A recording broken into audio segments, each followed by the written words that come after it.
Oops! Handito na naman si Uncle Tax! Every Tuesday pala, ladies night namin kaya madami na naman kaming guests. Kaya ang Uncle Tax nyo pagod na naman pero ayos lang, at least may sweldo. Kaya pala ako nasa abroad para sa anak ko. Siya lang pinaguhugutan ko ng lakas. Kahit lagi akong pagod, okay lang. At least maibigay ko lahat para sa anak ko. Siyempre, kailangan niya ng gatas at iba pa. Kaya doble kayod ako dito para sa anak ko. Naiiyak na tuloy ako. Ganoon talaga ang buhay, sigap lang para sa kinabukasan ng mga anak natin at pamilya.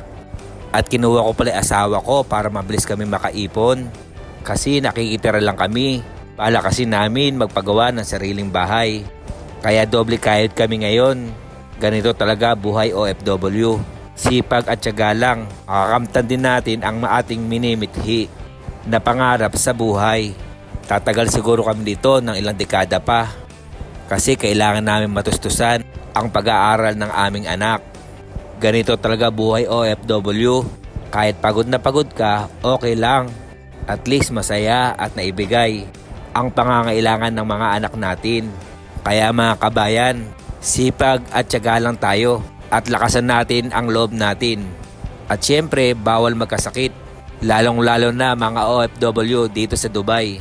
Ganito ang buhay ni Uncle Tax. Kaya mga kabayan, laban lang tayo. Huwag tayong susuko. Isipin lagi natin anak at pamilya natin. Kaya mga kabayan, hanggang dito na lang. Ingat!